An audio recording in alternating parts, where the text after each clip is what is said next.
नमस्कार दोस्तों, स्वागत है आपका अपने YouTube चैनल पर। मित्रों, आप देख रहे हैं आरसीसी वाटर टैंक का पार्ट 2।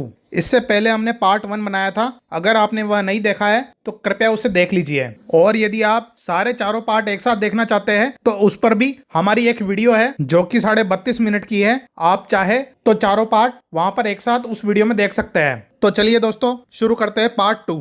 मार्किंग करवाने के बाद दोस्तों उस जगह का आपको एक्सकवेशन करवा लेना है। अब एक्सकवेशन हो जाने के बाद हमें एक एलडीपी या फिर एचडीपी शीट बिछा देनी है, या फिर अगर वो अवेलेबल ना हो पाए तो हमें कोई तिरपाल बिछा देनी है। जिससे क्या होगा फ्रेंड्स, हम जो पीसीसी करेंगे उसकी सीमेंट स्लरी हमारी धरती द्वारा एब्जॉर्ब नहीं की जाएगी। वरना क्या होगा फ्रेंड्स, हमारी सीमेंट की स्लरी जमीन एब्जॉर्ब कर लेगी। मित्रों, ये शीट बिछाने से पहले आप ये इंश्योर कर लीजिए कि आपका एक्सकवेशन सही लेवल में है और उसका सही तरीके से कॉम्पैक्शन हो गया है। उसके बाद ही हम ये शीट बिछाएंगे। और उस शीट बिछाने के बाद हमें दोस्तों 6 इंच की M15 ग्रेड की पीसीसी कर लेनी है। पर दोस्तों इस पीसीसी में हमारी मोटी एग्रीगेट मतलब हमारी मोटी रोडी का इस्तेमाल होगा। M15 के रेशो को यदि मैं सिंप्लीफाई करूं तो यह 1-2-4 का रेशो होता है, जिसमें एक पराती हमारी सीमेंट होती है, 2 पराती हमारी बजरी होती है और 4 पराती हमारी रोडी होती है। उसके बाद आपको दोस्तों हमें 3 इंच की फिर से पीसीसी करनी है, पर इस बार हमारी M20 ग्रेड होगी। और दोस्तों इस पीसीसी में हम 0 गिट्टी का इस्तेमाल करेंगे। मित्रों, यदि मैं M20 ग्रेड को सिंप्लीफाई करूं तो इसमें हमारा रेशो होता है 1-1.5-3 का। मतलब एक परात हमारी सीमेंट होगी, 1.5 परात हमारी बजरी होगी और 3 परात हमारी रोडी होगी। ओके फ्रेंड्स, मित्रों M20 की पीसीसी कर लेने के बाद आपको क्या करना है कि एक आयरन ब्रश आता है, उससे इसकी सरफेस को गीले में ही रफ बना देना है। दोस्तों हम ऐसा इसलिए करते हैं क्योंकि जब हम आरसीसी की स्लैब डालेंगे तो हमारी आरसीसी की स्लैब और हमारी पीसीसी दोनों बिल्कुल ही अलग नहीं होनी चाहिए। मतलब दोनों के बीच में थोड़ा बहुत फ्रिक्शन रहना चाहिए। मित्रों, पीसीसी हो जाने के बाद इस पर फिर से मार्किंग की जाएगी और यह जो मार्किंग है वह आपके साइट इंजीनियर की देखरेख में की जाएगी।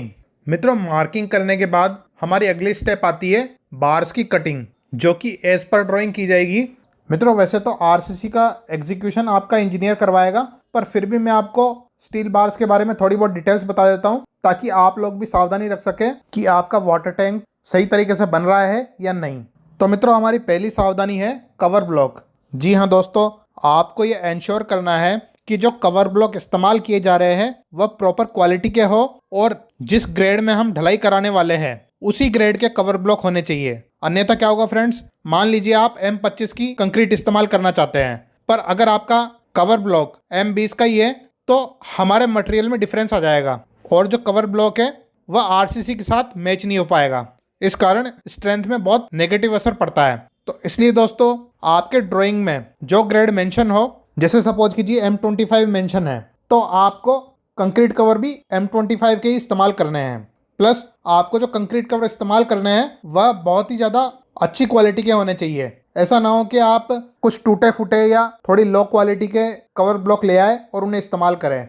ध्यान दीजिएगा दोस्तों, अगर हम कंक्रीट कवर की ही बात कर रहे हैं तो आपको यह चीज बिल्कुल इंश्योर करनी है कि आरसीसी वाटर टैंक में कम से कम आपका कवर 2 इंच का होना चाहिए। मतलब आप ये मान लीजिए कि जैसे आप 4 इंच की स्लैब डलवा रहे हैं जिसमें हमारे बार्स की सिंगल लेयर है, तो आप ये मान लीजिए कि हमारी जो रेइंफोर्समेंट आएगी वो स्लैब के बीचों बीच आएगी। और यदि आप double layer of steel bar का उपयोग कर रहे हैं, मतलब जैसे यदि 6 इंच की स्लैब डाल रहे हैं तो उसमें भी आपका कंक्रीट कवर 2 इंच होना चाहिए। 2 इंच मतलब 50 mm। दोस्तों ये मिनिमम कवर है, क्योंकि दोस्तों हमें ये ध्यान रखना है कि किसी भी प्रकार से हमारा पानी या मॉइस्चर हमारे स्टील बार्स तक नहीं पहुंचना चाहिए। और दोस्तों आपको जो इस्तेमाल करने हैं यहाँ पर वह HDG बार्स इस्तेमाल करने हैं। दोस्तों HDG बार्स पर मेरी एक पहले वीडियो आ चुकी है। इस वीडियो के अंत होने के बाद आपको वह वीडियो सजेशन में मिल जाएगी।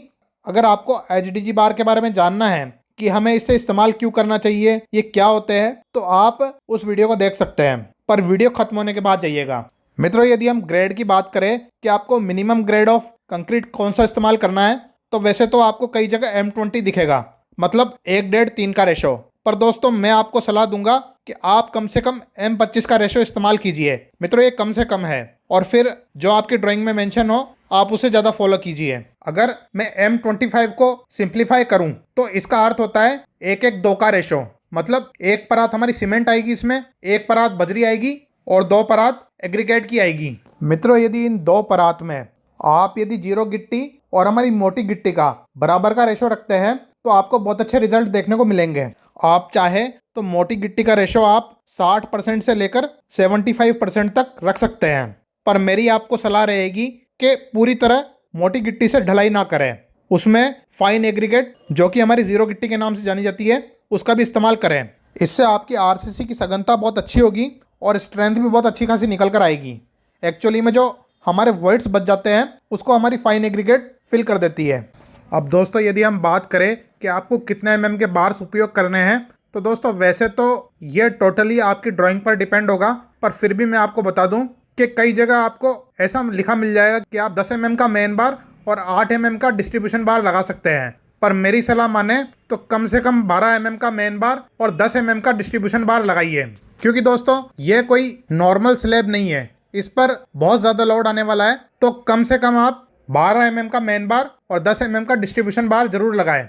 और मित्रों, जो इसमें हमारी एल की लैपिंग दी जाएगी, मतलब जब हम साइड की स्लैब के लिए स्टील बार्स को बेंड करेंगे, तो मित्रों उसमें जो हमारी लैपिंग होनी चाहिए वह होगी 50D। हालांकि ये आपके ड्राइंग में मेंशन होगी। जैसे आप ये मान लीजिए 12 mm का सरिया है, तो 12 को 50 से गुणा करें तो 600 आता है। इसका अर्थ है आपको 600 mm की लैपिंग देनी है।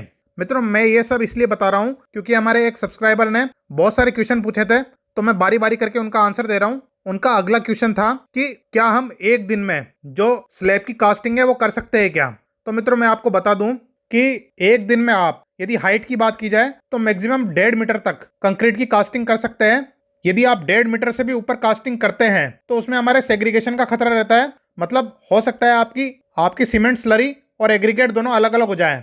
इसलिए आप कोशिश ये कीजिए कि एक दिन में ज़्यादा से ज़्यादा 1.5 मीटर मतलब 4.5 फुट तक ढलाई करें। उसके बाद जब वो सेटल हो जाए तभी हमें बाकी की ढलाई करनी है। ओके फ्रेंड्स, अन्यथा दोस्तों यदि सेग्रीगेशन होता है तो हनीकॉम्ब होने के चांसेस बहुत ज़्यादा रहेंगे, और आरसीसी वाटर टैंक में हम हनीकॉम्ब बिल्कुल बर्दाश्त नहीं कर सकते हैं, क्योंकि हनीकॉम्ब हो सकता है आपके लीकेज का कारण बने। ओके फ्रेंड्स, मित्रों उनका अगला क्वेश्चन है कि क्या हमारे आरसीसी वाटर टैंक में कॉर्नर्स लीक होते हैं क्या। तो मित्रों मैं आपको ये चीज़ बता दूं कि अगर आप आरसीसी वाटर टैंक का निर्माण अच्छी तरीके से करेंगे और किसी स्किल्ड सिविल इंजीनियर की निगरानी में उसका निर्माण करवाएंगे, तो आप गारंटी मानकर चलिए कि आपका वाटर टैंक कभी लीक ही नहीं हो सकता।